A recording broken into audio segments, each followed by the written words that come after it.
لكم على حاجة جامدة جدا. تعرف ان انت ممكن تتنقل بالزمن في منطقة اللا زمن؟ يعني تقدر بدل ما انت هتركب آلة الزمن انت هتدخل تنام عادي جدا، وانت نايم المكان اللي انت بتحلم بالحلم بتاعك. انا هحاول ابسط لكم الموضوع. انت بتحلم دلوقتي وانت نايم بتحلم، الحلم ده ليه مكان، في مكان موجود فيه كل الأحلام بتاعت البشر دي، انتوا بتتقابلوا فيه. يعني لو حلمت بحد فانت بتتقابل معاه في المكان ده. المكان ده هو جوه دماغك ودماغه ودماغ كل الناس اللي بتحلم. ولا افترض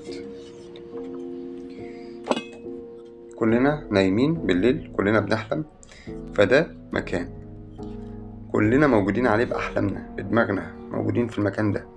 المكان ده موجود على الأرض أو في السماء، بنتقابل فيه. بس الفكرة إن في المكان ده مفيش زمن، يعني مفيش وقت، الزمن بينقطع فيه. طيب ايه فكرة آلة الزمن اللي فيه؟ ان انا بقدر اقابل ناس ماتوا من زمان، وده فكرة الرجوع بالزمن.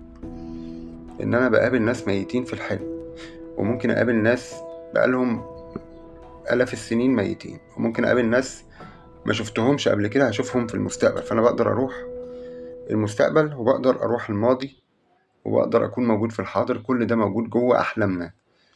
فاذا انت كل بني ادم معاه آلة زمن في دماغه، لما بيجي ينام بيقدر يروح للماضي ويروح للحاضر ويروح للمستقبل. كل الكلام ده في مكان اسمه أرض الأحلام. أرض الأحلام دي موجودة على الأرض في مكان إحنا ما بنشوفوش، أو في البرزخ، أو موجودة في السماء. المكان ده بنتجمع فيه كلنا وإحنا نايمين في الحلم. كل واحد بيتخيل حاجة بيقدر يشوفها وإحنا في المكان ده، اسمه أرض الأحلام. الميزة بقى في المكان ده إن أي حاجة بتتخيلها بتشوفها. يعني انت لو رحت بجسمك للمكان اللي فيه ارض الاحلام ده هتشوف الناس اللي بتحلم حواليك، كل احلام الناس هتشوفها. غير كده انت لو جه في دماغك اي فكرة هتشوفها قدامك.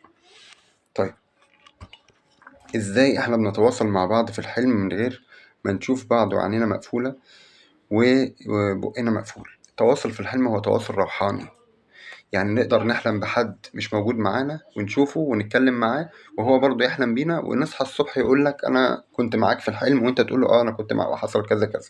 لان احنا فعلا اتقابلنا في ارض الاحلام بارواحنا. والروح بتشوف من غير عينين ولا بق. ده احنا بنشوف بالتخاطر، بنشوف بافكارنا. فكرة انك رؤية الروح رؤية بمجرد التفكير. هو الموضوع صعب عليكم، هشرحه لكم تاني في فيديوهات تانية.